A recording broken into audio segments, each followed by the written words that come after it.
Hello friends, रघुज knowledge corner पर आप सबका स्वागत है।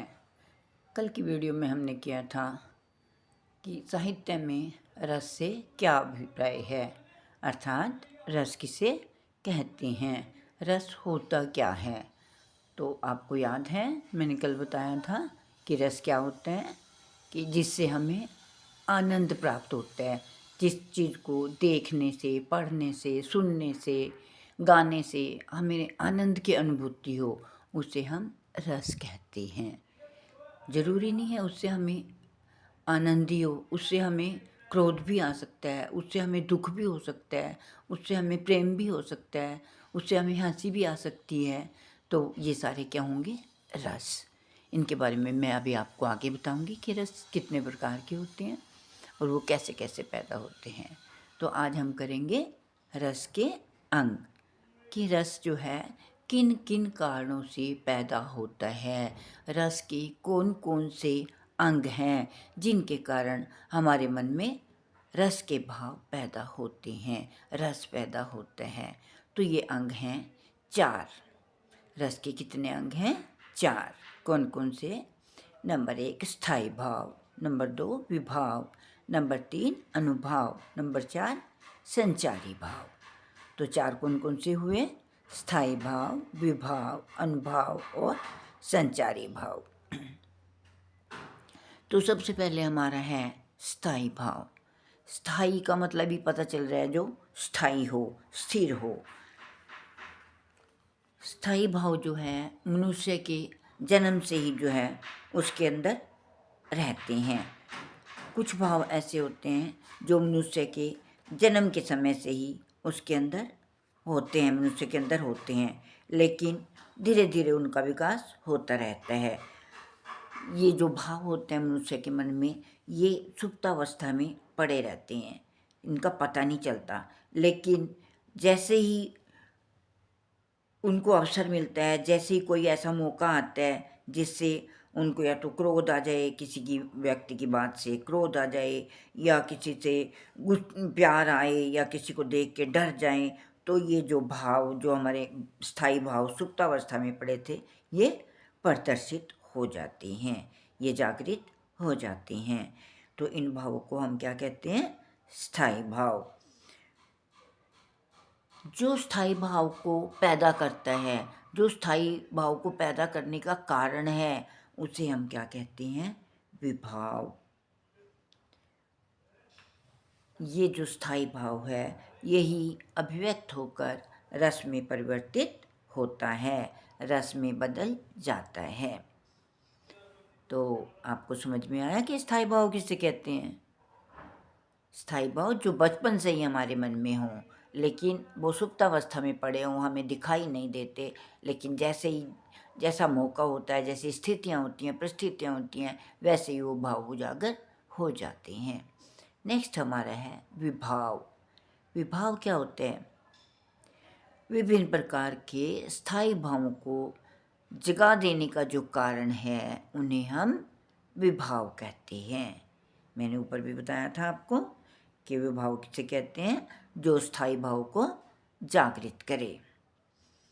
विभाव जो है 2 प्रकार के होते हैं, एक है आलंबन विभाव, दूसरा है उद्दीपन विभाव। पहले है आलंबन। आलंबन का क्या मतलब होता है? आलंबन का मतलब होता है सहारा या आधार। तो आलंबन विभाव क्या हुआ? जिन पदार्थों का सहारा लेकर स्थायी भाव जागृत होते हैं, उन्हें आलंबन विभाव कहते हैं। जैसे मैंने आपको एक उदाहरण दिया है, जैसे मोहन को देखकर मुझे हंसी आ गई। तो इसमें मोहन क्या हुआ? विभाव, क्योंकि उसको देखकर ही मेरे मन में जो है स्थायी भाव प्रकट हुआ है। नेक्स्ट हमारा है इसका दूसरा पार्ट, उद्दीपन विभाव। उद्दीपन का क्या मतलब होता है? उद्दीपन का मतलब होता है तेज करना, उद्दीप्त करना, अंदर से उत्तेजना पैदा करना। जो आलंबन होते हैं, आलंबन विभाव द्वारा जो भाव जगाए जाते हैं, उनको उद्दीप्त करने वाले, उनको तेज करने वाले पदार्थों को या चेष्टाओं को क्या कहते हैं? उद्दीपन विभाव। उनको क्या कहते हैं? उद्दीपन विभाव।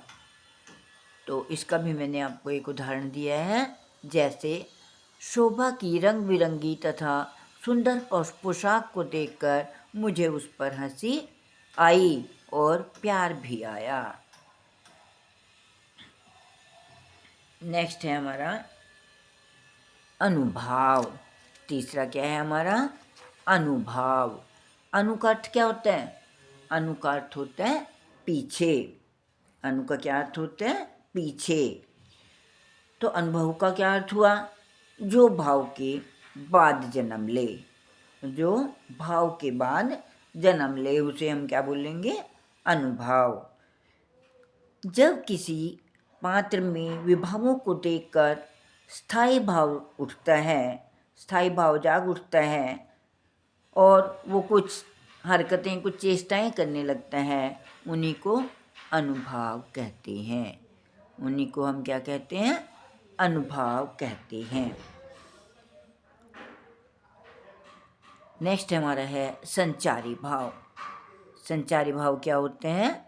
स्थायी भावों के बीच बीच में प्रकट होने वाले भावों को संचारी या व्यभिचारी भाव कहते हैं। संचारी इन्हें इसलिए कहा जाता है क्योंकि ये थोड़े समय के लिए जागृत होकर लुप्त हो जाते हैं। यदि माँ अपने बच्चे की गलती पर उसे मारती है तो माँ का यह क्रोध अस्थायी है। बच्चे के प्रति वात्सल्य भाव के कारण ही माँ को क्रोध आता है। तो इसी में मैंने आपको एक बताया था, संचारी भाव के साथ साथ व्याभिचारी।